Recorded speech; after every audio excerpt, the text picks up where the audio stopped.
तो last part के and में हमने देखा था कि स्कॉट उन सबको बोलता है कि तुम जिन को मार के उस पर्ल के मास्टर बन सकते हो। अब आगे तो पार्ट 35 की शुरुआत में जिन स्कॉट से बोलता है कि अगर तुम में हिम्मत है तो तुम खुद ही मुझसे लड़ो, पर स्कॉट उसकी एक भी बात नहीं सुनता और वहां से चला जाता है। जिसके बाद निकी की बहन जिन से कहती है कि मैं तुमसे आखिरी बार कह रही हूँ, अगर तुम मुझे वो स्टोन दे दो तो मैं तुम्हारी जान बचा लूंगी। जिसपे वो लीडर और एक फैमिली का लड़का जिन से कहता है कि चाहे आज कोई भी आ जाए तुम आज जरूर मरोगे। तो जिन बोलता है कि अच्छा तो तुम उस ज्योग्राफिकल फॉर्मेशन से बाहर आ गए। जिसपे एक लड़का बोलता है कि भले ही वो फॉर्मेशन अच्छी थी लेकिन इसका मतलब ये नहीं कि मैं उसे तोड़ नहीं सकता। ये सुन के जिन निकी की बहन से कहता है कि अगर मैं तुम्हें वो स्टोन दे भी दूं तब भी ये लोग मुझे मार देंगे। उसी वक्त चार्ल्स जिन से कहता है कि सारे लोग तुम्हारे पीछे इसलिए पड़े हैं क्योंकि तुमने सबको बहुत परेशान करा है। तभी टोनी जिन से कहता है कि मुझे वो स्टोन भी चाहिए और तुम्हारी राय भी। जिसपे जिन कहता है कि स्टोन भी एक है और मेरी लाइफ भी। ये सुन के एक लड़का बोलता है कि तुम ये बोल के हमें आपस में लड़वाना चाहते हो। तभी काइली टोनी से कहती है कि मुझे लग रहा है कि जिन कुछ बड़ा प्लान बना रहा है जिसे हम नहीं देख पा रहे।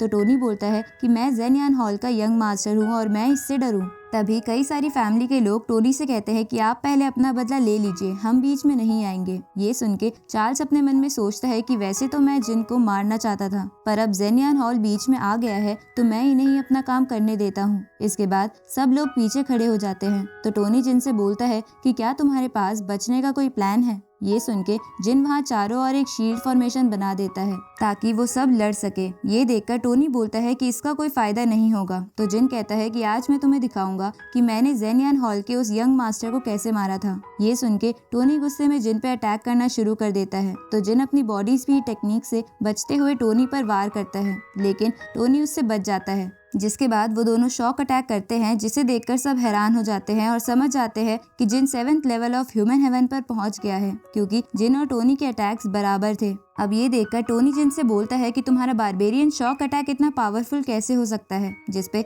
जिन बोलता है कि क्योंकि मैं एक जीनियस हूँ। ये सुन के टोनी फिर से गुस्से में जिन पे अटैक करना शुरू कर देता है। इधर स्कॉट का सिपाही उससे बोलता है कि आपने अच्छा किया कि टोनी को जिन से लड़वा दिया, इससे हमें टोनी से छुटकारा मिल गया। साथ ही वो स्कॉट से पूछता है कि आपने वो स्टोन इतनी आसानी से क्यों जाने दिया। जिसपे स्कॉट बोलता है कि वो बस एक आर्म स्टोन था। जिसपे स्कॉट की एक और सैनिक उससे पूछती है कि आपने जिन को टोनी से ऐसे क्यों लड़वा दिया। तो स्कॉट कहता है कि तुम चिंता मत करो, टोनी जितना ताकतवर दिखता है उतना है नहीं। इधर जिन टोनी पर भारी पड़ के उससे बोलता है कि जेनियन हॉल के लोग इतने कमजोर हैं। ये सुन के टोनी बोलता है कि भूलो मत मैं 8 लेवल ऑफ ह्यूमन हेवन पर हूँ। ये सुन के जिन बोलता है कि तब तो मुझे लगता है कि जेनियन हॉल की कल्टीवेशन ट्रेनिंग बहुत खराब है। जिसपे टोनी कहता है कि अभी तुमने देखा ही क्या है। इसके बाद टोनी एक टेक्निक की मदद से एक स्पिरिट वास बनाता है जिसे देखकर जिन बोलता है कि क्या तुम मेरे साथ ड्रिंक करना चाहते हो। तभी टोनी उस वास को एक्टिवेट करता है जिसकी वजह से वो 9th level of human heaven पर पहुंच जाता है। साथ ही जिन का बनाया हुआ फॉर्मेशन भी टूट जाता है। ये देखकर लियांग शेंग फैमिली का बंदा हैरान हो जाता है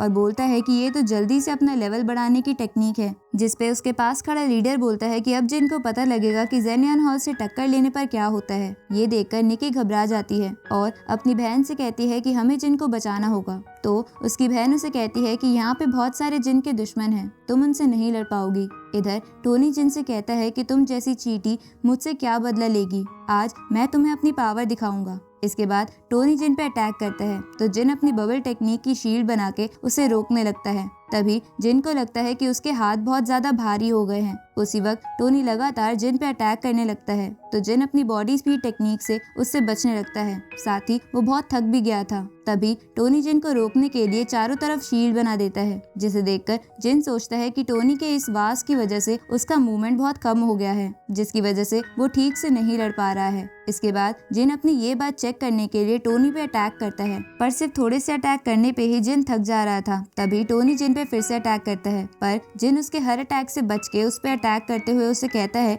कि अगर तुम्हें दम है तो इस वास के पीछे मत छुपो। लेकिन टोनी नहीं मानता और जिन पे उस वास की कुछ पावर से अटैक करता है तो जिन उस वास की पावर को अपनी एक टेक्निक की मदद से एब्जॉर्ब करता है और अपनी एक दूसरी टेक्निक से टोनी को जमीन पे पटक देता है जिसके बाद वो शील्ड भी टूट जाती है। ये देखकर जेनियन हॉल के सिपाही बोलते हैं कि इसके ऐसा करने की हिम्मत कैसे हुई, पर काइली उन्हें ये कह के रोक देती है कि टोनी ने बीच में आने से मना करा है। इधर जिन बहुत ज्यादा थका हुआ महसूस कर रहा था पर वो फिर भी टोनी की इंसल्ट करते हुए बोलता है कि लगता है तुम जेनियन हॉल के सबसे कमजोर कमजोर बंदे हो। ये सुन के टोनी को गुस्सा आ जाता है और वो उस वास की पूरी पावर एक्टिवेट कर देता है और कहता है कि आज चाहे मुझे कुछ भी करना पड़े, लेकिन मैं तुम्हें आज मार के रहूंगा। अब उस वास की पावर जिन के साथ साथ वहाँ खड़े सभी के ऊपर जाने लगती है, तो वो लोग शील्ड की मदद से उससे बचने लगते हैं, लेकिन जेनियन हॉल के सिपाही मारे जाते हैं। इधर लियांग शैंग फैमिली का लड़का बोलता है कि क्या ये पागल हो गया है जो हमें भी जिन के साथ दफनाना चाहता है। इस तरफ निकी को जिन की चिंता होने लगती है। इधर टोनी जिन से कहता है कि अब तुम नहीं बचोगे क्योंकि मेरी पावर सुपर नेचुरल लेवल पे पहुंच गई है। ये सुनकर जिन सोचने लगता है कि वो लकी टेक्निक से भी नहीं बच सकता। तभी उसकी शील्ड टूट जाती है और जिन नीचे गिर के बेहोश हो जाता है, जहाँ बेहोशी की हालत में वो देखता है कि वो हैयान सिटी की ज़ूफैंग पेवेलियन में है, जहाँ बहुत सारी लड़कियां उसकी सेवा कर रही है। ये देख के जिन को लगने लगता है कि उसने टोनी को हरा दिया और उसी की पार्टी यहाँ चल रही है। तभी जिन को याद आता है कि हैयान सिटी को तो उसने खत्म कर दिया था। ये जानने के बाद जिन समझ जाता है कि वो एक इल्यूजन में है। तभी जिन एक और इल्यूजन में आ जाता है जहाँ लीजा उसके सामने आती है, पर जिन उस ट्रैप में नहीं फंसता। जिसके बाद उसके सामने वो घोस्ट आता है और जिन से कहता है कि तुम इतने लोगों से लड़ रहे हो, लेकिन तुमने अभी तक मेरा काम नहीं किया, मुझे तो तुम्हें पहले ही मार देना चाहिए था। ये सुन के जिन बोलता है कि मैं कसम खाता हूँ कि मैं आपका काम जरूर पूरा करूंगा। उसी वक्त जिन को होश आ जाता है और अब वो पहले से बेहतर महसूस कर रहा था। इसके बाद वो टोनी को एक जेट दिखा के कहता है कि अब मैं तुम्हें अपनी असली पावर दिखाऊंगा। और इसी के साथ ये पार्ट यहीं खत्म होता है।